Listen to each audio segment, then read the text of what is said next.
اللہ اکبر۔ اب یہ واقعات سننے کے بعد، یہ تین باتیں سننے کے بعد ایک بات بڑی واضح ہو گئی ہے کہ نماز کی حالت میں بھی حضور علیہ الصلوۃ والسلام کی بات آ جائے تو ٹال مٹول نہیں کر سکتے۔ اور خود حضور کیا فرما رہے ہیں؟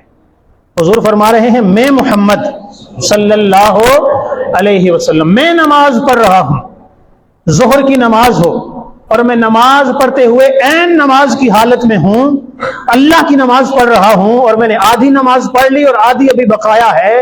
میری والدہ مجھے اپنے گھر سے پکارے، کسی کام کے لیے بلائے تو میں رب کی نماز وہیں پہ چھوڑوں گا، پہلے اپنی والدہ کی بات کو سنوں گا۔ شان مصطفیٰ، شان رسالت مآب صلی اللہ علیہ وسلم سن کر اس پہ سبحان اللہ کہہ دینا، اس کا بڑا اجر و ثواب ہے۔ لیکن خود مصطفیٰ کس طرف ہماری رہنمائی فرما رہے ہیں؟ کائنات کی ہر چیز مصطفیٰ کے تابع ہے صلی اللہ علیہ وسلم، ہر چیز عین نماز کی حالت میں بھی نماز کو چھوڑ کر، اس کو موقوف کر کے، منقطع کر کے، چھوڑ کر حضور کی بات کو سننا یہ ہر مسلمان پہ واجب اور لازم ہے۔ لیکن خود حضور فرما رہے ہیں لوگوں سنو، میری خاطر نمازیں چھوڑنے والوں، میری خاطر اپنی نمازوں کو موقوف اور منقطع کرنے والوں، میں اللہ کا نبی ہوں، تاجدار کائنات ہوں، تاجدار مدینہ صلی اللہ علیہ وسلم فرماتے ہیں اگر میری ماں مجھے پکارے تو میں اپنی نماز کو موقوف کر کے پہلے اپنی ماں کی بات کو سنوں۔ شان رسالت مآب اور عشق مصطفیٰ اور محبت مصطفیٰ، ادب مصطفیٰ اور احترام مصطفیٰ بھی اپنی جگہ پوری طرح سے مسلم ہے۔ لیکن جو حضور علیہ الصلوۃ والسلام نے درس و تدریس ارشاد فرمایا، جو حضور نے اپنے اسوہ کاملہ سے، اپنی زبان نبوت سے جو اس امت کو درس ارشاد فرمائے، اس پہ بھی عمل کرنا اور سبحان اللہ کہنا، یہ بھی ہم نہیں کرنا ہے۔ اچھا پھر سنیے کعبۃ اللہ کی عظمت اور شان۔ ایک مرتبہ میرے آقا و مولا صلی اللہ علیہ وسلم آپ کعبۃ اللہ کا طواف فرما رہے تھے، کعبۃ اللہ کا، اور بڑے خوبصورت الفاظ ہیں، اللہ اکبر۔ میرے آقا و مولا صلی اللہ علیہ وسلم نے ارشاد فرمایا، اے کعبہ، کعبہ کو مخاطب کر کے فرمایا تو عظیم ہے، تو پاکیزہ گھر ہے اللہ کا، تیری خوشبو بڑی اچھی ہے اور تیری بڑی عظیم حرمت ہے، بڑی عزت ہے تیری۔ کعبہ کی دیواروں کو اور اس کوٹھے کو اللہ کے رسول نے مخاطب کر کے ارشاد فرمایا، اور یہ بخاری کے الفاظ ہیں، متفق علیہ، مسلم شریف میں بھی صحاح کے اندر یہ الفاظ مذکور ہیں۔ آقا کریم علیہ السلام نے فرمایا تیری بڑی عزت ہے، بڑی حرمت ہے، بڑی خوشبو پاکیزہ ہے، تیرا بڑا بلند مقام اور مرتبہ ہے۔ اور پھر میرے آقا و مولا نے قسم کھائی، فرمایا قسم ہے اس ذات کریم کی جس کے قبضہ قدرت میں مجھ محمد کی جان ہے۔ یہ قسم کھائی میرے آقا نے صلی اللہ علیہ وسلم۔ آقا نے فرمایا اے کعبہ، تیری عزت، تیری حرمت، تیرا بلند مقام، تیرا مرتبہ، یہ ساری اپنی جگہ برتر ہیں، مسلم ہیں، ساری باتیں صحیح ہیں، لیکن ایک بندہ مومن کی عزت اور حرمت بھی تجھ سے بڑھ کے ہے۔ آج ہم کعبہ کا احترام کرتے ہیں، کعبہ کی طرف پاؤں نہیں کرنے، کعبہ کی طرف پیٹھ نہیں کرنی، کعبہ کی طرف منہ کر کے تھوکنا نہیں ہے، ٹھیک ہے نا؟ یہ ساری چیزیں ہم نے بچپن سے سیکھی، سنی ہیں، پڑھی ہیں، سارا کچھ ہے۔ لیکن وہ بندہ مومن جس کی عزت اور حرمت کے بارے میں مصطفیٰ نے اعلان فرمایا کہ اس کی عزت اور حرمت کعبہ سے بھی بڑھ کے ہے، ہم اس بندہ مومن کے ساتھ کیا حشر کر رہے ہیں؟ وہ مومن مسلمان ہمارے بہن بھائی جو فلسطین کے اندر نہتے مظلوم بے گناہ، ان کے لیے ہمیں ایک چھوٹا سا جہاد کرنے کا موقع آیا اور ہم نے طرح طرح کے بہانے تراشنا شروع کر دیے، اور ہم کہتے ہیں ہم کعبہ کی عزت اور حرمت کرتے ہیں، ہم کعبہ کی عزت کرتے ہیں۔ خدا کی عزت کی قسم، یہ ڈھنگوسلے ہیں، یہ دو نمبری ہے، یہ منافقت ہے، یہ فقط ہم کرتے ہیں، کچھ کرتے ہیں۔ اب سنیے، رسول کریم صلی اللہ علیہ وسلم نے